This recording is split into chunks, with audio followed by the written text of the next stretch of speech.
বিদেশি ঋণ পরিশোধের চাপ কমছে না। গত এক বছরে আগের তুলনায় প্রায় 11 ভাগ অর্থ বেশি শোধ করেছে বাংলাদেশ। এই বিষয়ে আমরা একটু বিদেশি ঋণ নিয়ে একটু আলোচনা করতে চাই। একজন অতিথির সাথে এই মুহূর্তে যুক্ত রয়েছেন আমাদের সাথে। একজন অতিথি রয়েছেন জগন্নাথ বিশ্ববিদ্যালয়ের অর্থনীতি বিভাগের অধ্যাপক আইনুল ইসলাম।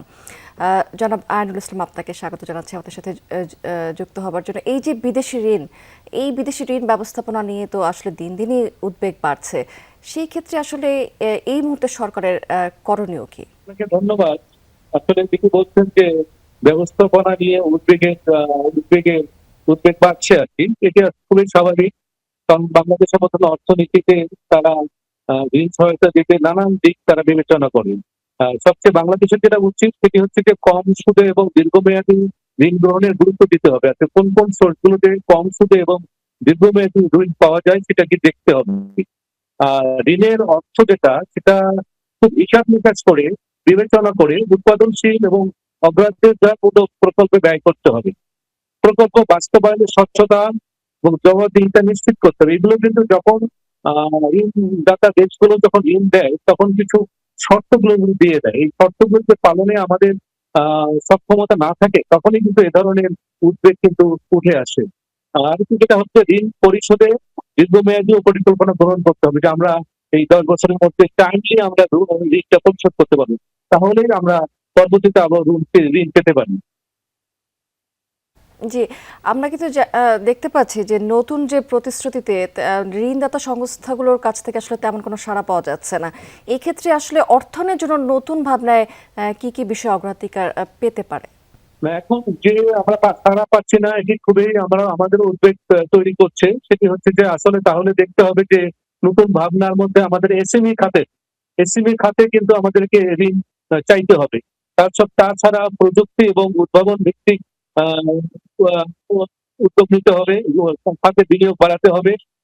কৃষি, স্বাস্থ্য এবং শিক্ষা খাতে অর্থায়ন বৃদ্ধি, এরকম কিছু করলে বা এবং বিদেশি বেসরকারি বিনিয়োগ আমাদের উৎসাহিত করার কথা যদি বলা হয়, তাহলে হয়তো আমরা এই নতুন ভাবনাগুলো আমরা তুলে ধরতে পারি। জি, এরই মাঝে তো আসলে আমরা আইএমএফ এর সাথে বাজেট সহায়তা নিয়ে আলোচনা চলছে। এই বিষয়টিকে আসলে এই মুহূর্তে কিভাবে দেখছেন আপনি? কিভাবে বিশ্লেষণ করবেন?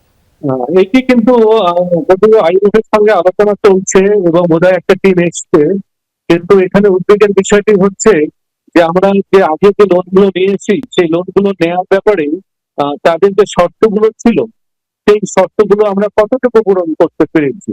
তো অন্যতম হচ্ছে যে আমাদের সংস্কার যে শর্তগুলো ছিল সেগুলো আমরা করতে পারছি কিনা, এনবিআর সংস্কার, কর কাঠামোর সংস্কার এবং আমাদের যে জিডিপির তুলনায় জিডিপি 5% যে প্রত্যেক বছর আমরা বাড়াবো, কি বলে রেভিনিউ বাড়াবো, সেটাও কিন্তু আমাদের পজিটিভ কিন্তু না। বাজেট সহায়তার ক্ষেত্রে আমরা বাজেটটা কোথায় খরচ করব সেটাও কিন্তু আমরা স্পষ্ট করি না। এবং আমরা যে নির্বাচনী ইশতেহার আছে সেই নির্বাচনী ইশতেহারে যেসব কথা বলা আছে সেটা হয়তো আইএমএফ এর পছন্দ নাও হতে পারে। এই জায়গাগুলোতে কিন্তু আমাদের মানে আলোচনা চলছে। এবং আমি এখানে একটু বলে রাখি যে আইএমএফ আলটিমেটলি হয়তো বা দেবেই, কিন্তু আইএমএফ যে শর্তগুলো দেবে ঠিকই বাস্তবায়ন করা, আমি মনে করি যে এটি প্রতিপালন করা, এটি বাংলাদেশের অর্থনীতির জন্য অন্য কোনো সমস্যা নিয়ে আসে কিনা সেটা শুধু ভাববার বিষয়। জি, কিন্তু সর্বশেষে একটু জানতে চাই আপনার মাধ্যমে যে ঋণের যে অর্থটা আসলে আমরা পাবো সেই অর্থ ব্যবহারে আসলে কি ধরনের সতর্কতা প্রয়োজন? আপনাকে ধন্যবাদ এই প্রশ্নটা করার জন্য। এই সতর্কতার কথা কিন্তু প্রত্যেকটা দাতা সংস্থা কিন্তু বলে, আইএমএফ তো বলেই, প্লাস অন্যান্য দাতা সংস্থা বলে। বিশেষ করে যেমন যে প্রকল্পে আমরা ঋণ নিচ্ছি সেই প্রকল্পটা অতি মূল্যায়িত হচ্ছে কিনা, প্লাস এটা সেই নির্দিষ্ট সময়ের মধ্যে মানে সম্পন্ন করা যাচ্ছে কিনা এবং রেগুলার মনিটরিং হচ্ছে কিনা, সুশাসন আছে কিনা, এই জায়গাগুলো কিন্তু আমাদের কি বলে এই সতর্কতা অবলম্বনের কথা বলা হচ্ছে।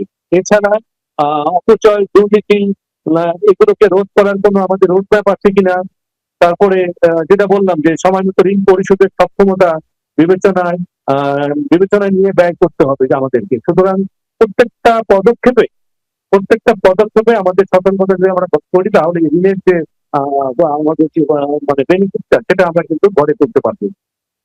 জি, অনেক ধন্যবাদ আপনার মূল্যবান মতামতের জন্য। দর্শক, আমরা বৈদেশিক ঋণ বিষয়ে কথা বলছিলাম।